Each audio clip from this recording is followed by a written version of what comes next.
अश्व के पदचिन्ह, किंतु मुझे तो अब तक कोई अश्व ही नहीं दिखा।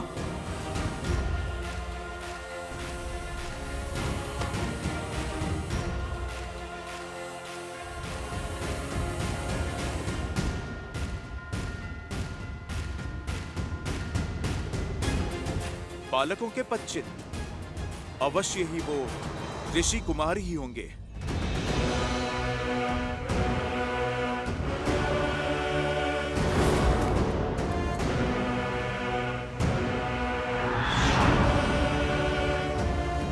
कौन है वहां? कौन है वहां? रुको, रुको।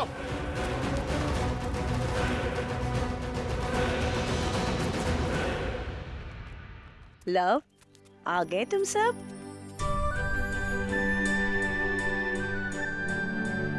उचित समय पर आए हो।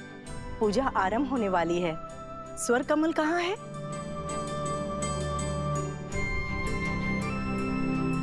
कुछ भी तो कहीं दिखाई नहीं दे रहा।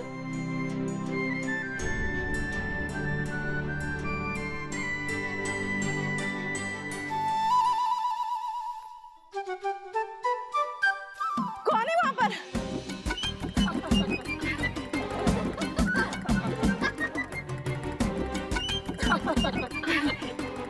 क्या हुआ गुरु माँ? कोई प्रेत देख लिया क्या? प्रणाम कुमुदिनी दीदी। कौन है? कौन है? बहुत हुआ, अब बस भी करो कुश। कुश? जी गुरु माँ, ये अलकापुरी से लाए हुए स्वर्ण कमल की माला पहनकर आपको सता रहा है।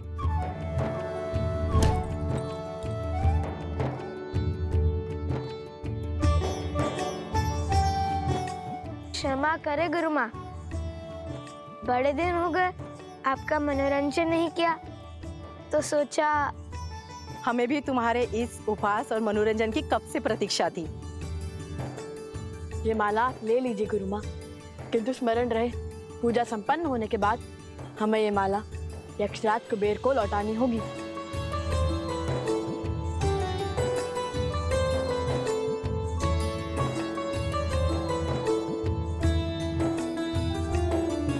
माता कहाँ है? उपवन में है, ऋषि भारद्वाज के पास।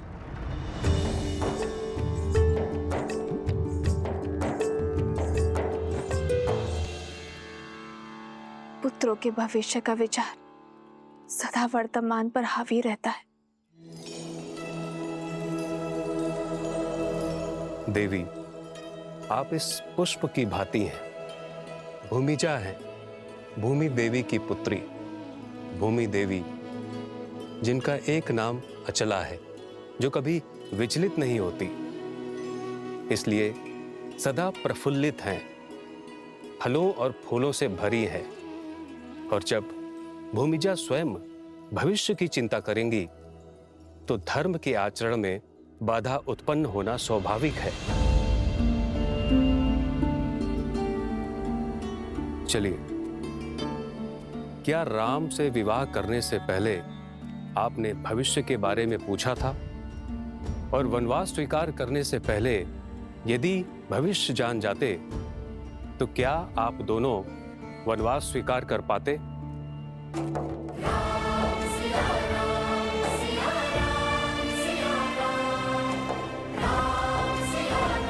भैया, आपके कंधों पर इस साम्राज्य और इतने संकटों का भार है, आपको भविष्य की चिंता नहीं देते? भविष्य की चिंता तो उन्हें होती है भरत, जिन्हें भविष्य से कोई मोह होता है। मैं तो आज में जी रहा हूं, और आज की मांग यज्ञ की पूर्ति है। अब चाहे जो मूल्य चुकाना पड़े, ये यज्ञ संपूर्ण होगा। और फिर भविष्य की चिंता वर्तमान का सुख छीन लेती है भरत। इसलिए भविष्य जान जाने से कुछ नहीं बदलेगा, किंतु आपका मन अवश्य बदल जाएगा। तो बताइए, क्या अब भी आप भविष्य जानना चाहती हैं?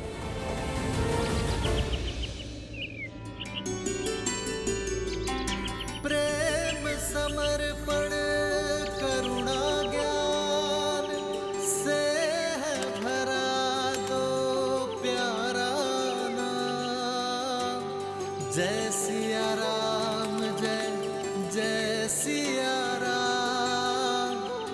जय सिया राम, जय जय सिया राम।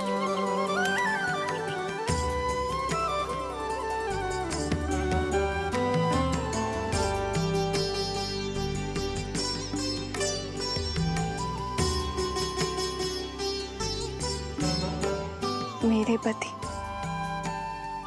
और आराध्य श्री राम ने कभी भविष्य जानने का प्रयास नहीं किया, और अब मैं उन्हीं की भांति अपने संस्कारों पर, आपकी दी शिक्षा पर पूर्ण विश्वास रखूंगी। अपने पुत्रों के भविष्य की चिंता को त्यागूंगी। मर्यादा धर्म की इस पहलू को समझ चुकी हूं मैं ऋषिवर। मुझे आशीर्वाद दीजिए ऋषिवर कि आज के बाद एक क्षण के लिए भी मैं अपने पुत्रों के विषय में चिंतित ना रहूं।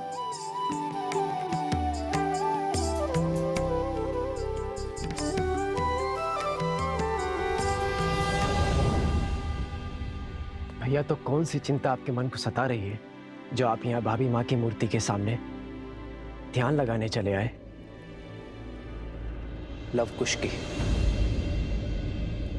उनके स्वर में सत्य की सुंदरता है, उनके मुख पर मलिनता का कोई भाव नहीं है, तो फिर उन्होंने अश्व को क्यों रोका?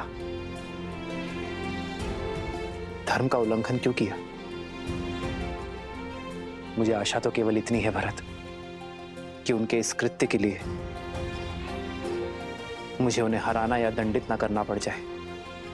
जब लक्ष्मण उन्हें पकड़कर अयोध्या लेकर आएगा तो उन्हें अयोध्या में ही दंडित किया जाएगा। भैया, मुझे तो शत्रुघ्न की चिंता है।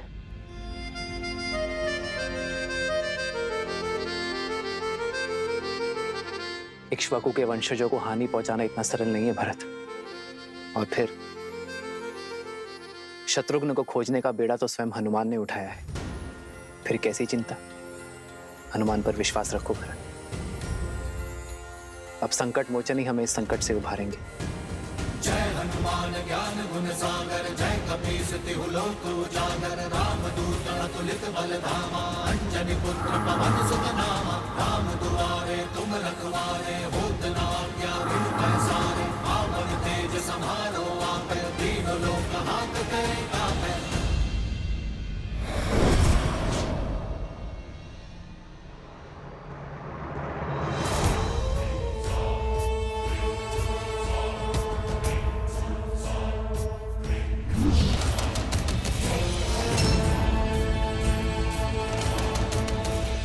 माता,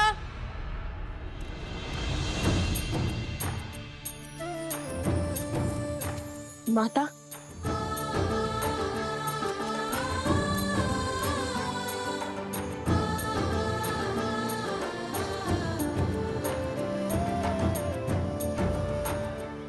तुम दोनों ठीक तो हो ना? मैं तो ठीक हूँ माता, आप इसी से पूछिए। क्यों, क्या हुआ ऐसे? माता, भैया को कहानियां बनाने में आनंद आता है। मैं भी सकुशल हूँ। खुश। बताता हूँ, सब बताता हूँ। ये एक लंबी कथा है। तो हुआ यूं कि हम त्रिवेणी पहुंचने ही वाले थे कि तभी मेरे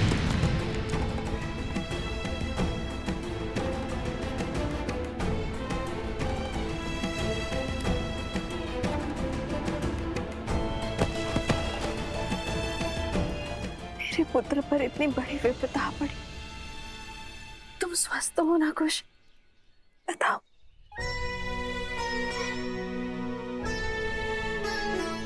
माता, जिनके लव भैया जैसे भाई हो उन्हें भला क्या हो सकता है? और भैया ने उसी क्षण ऊटी खोज निकाली और मुझे भी स्वस्थ कर दिया और गांव वालों को भी।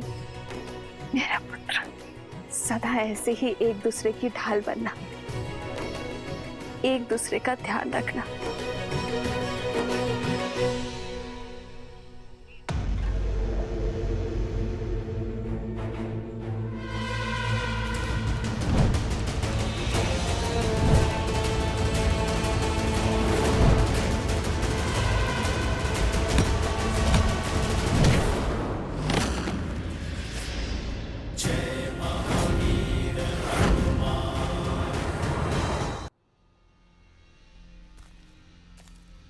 नपुंसक बचेगा मरकट।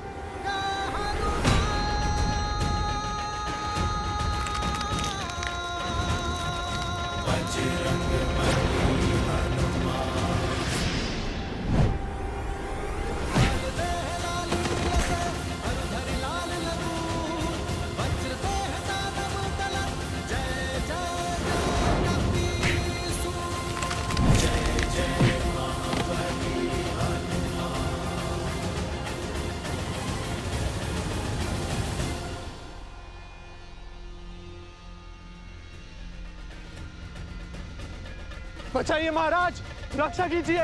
बचाइए महाराज, रक्षा कीजिए। तनिक देखो तो ये दुष्ट जाता कहाँ है और कौन है इसका महाराज?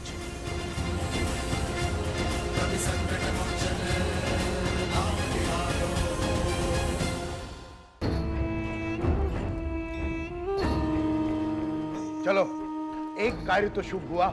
यदि पुष्पमाला की गांठ नहीं खोली जाती तो पता ही नहीं चलता अश्व कहाँ गया। बचाइए महाराज, बचाइए, रक्षा कीजिए।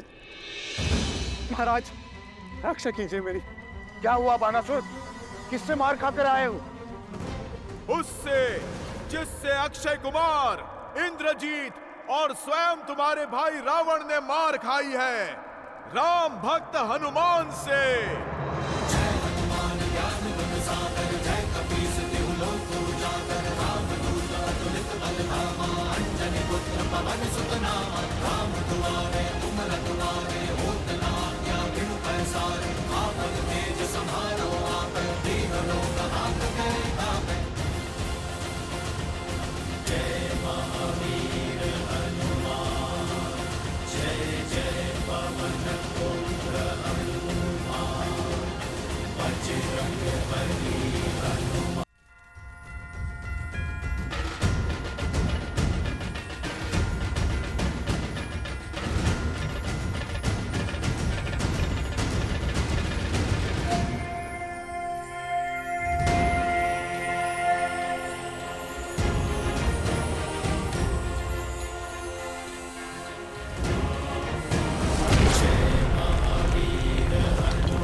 अब आए ना पकड़ में।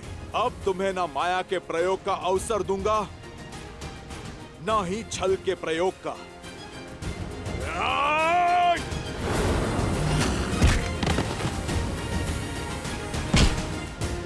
ये मेरी माता पर कलंक लगाने के लिए, ये मेरे प्रभु श्री राम को कष्ट देने के लिए।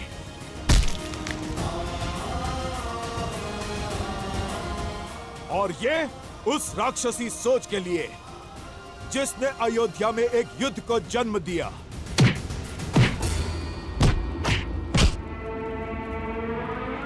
मूर्ख वानर, मैं सहस्त्रमुख रावण हूँ। सहस्त्रमुख रावण, मुझे मारना असंभव है, असंभव।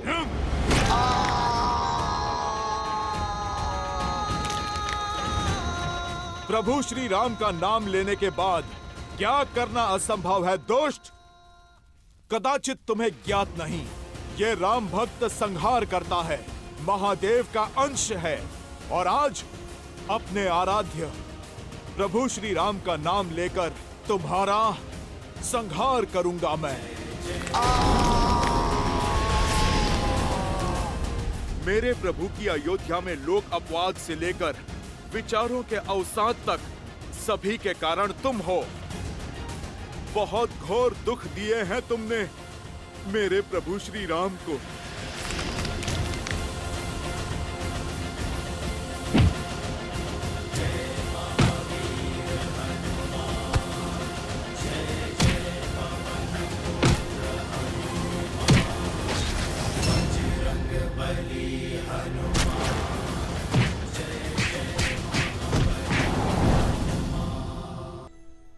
जानती है माता, उन गांव वालों ने हमें अपना राजा भी स्वीकारा।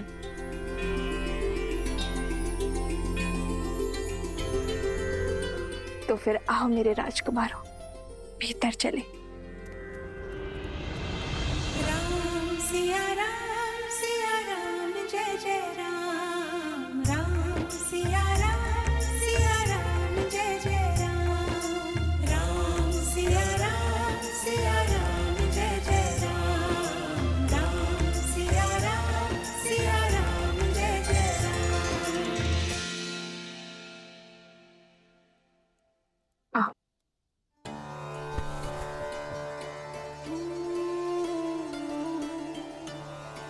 राज्य का प्रतीक चुना।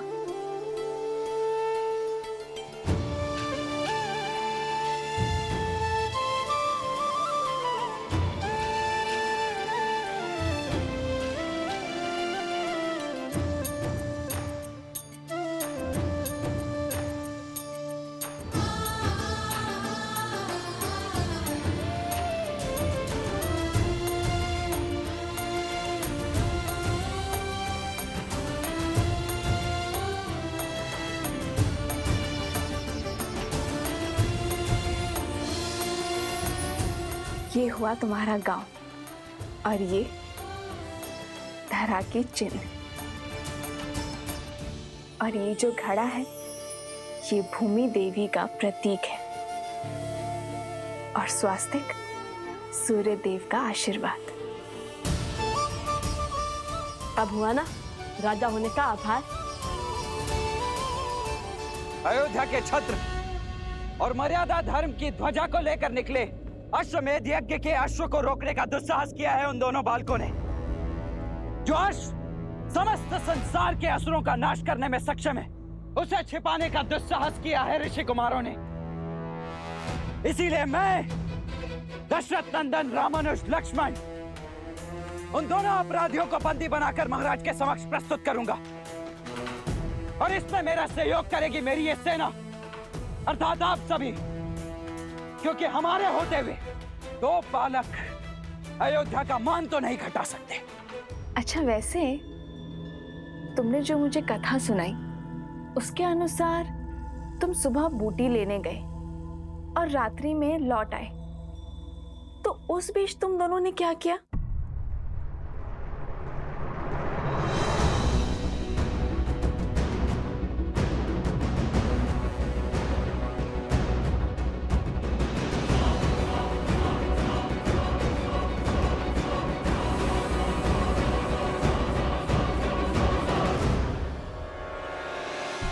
वो अश्वमेध का अश्व भी आसपास ही था, इसलिए अधिक समय लग गया।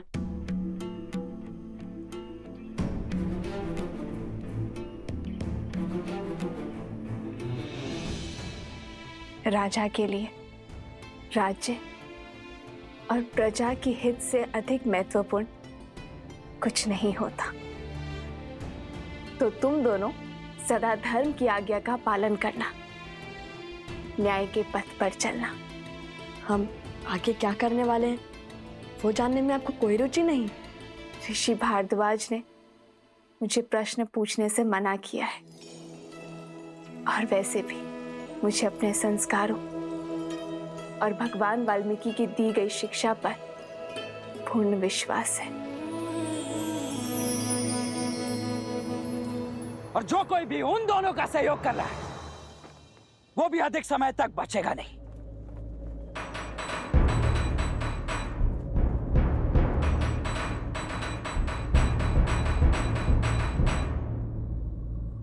प्रविष्ट, उत्कर्ष, क्या हो गया? उन दोनों ऋषि कुमारों से युद्ध करने में भय लग रहा है। वो कोई साधारण बालक नहीं है रामानुज, दिव्य है। देवताओं से अस्त्र की प्राप्ति है उन्हें। साक्षात त्रिदेवों की कृपा है उन पर। अन्यथा लवणासुर को हराने वाले राजनुज शत्रुघ्न क्या दो बालकों से हार जाते? हे राजनुज, उनके पास देवताओं द्वारा दिया गया सम्मोहन अस्त्र है जिसकी कोई काट नहीं।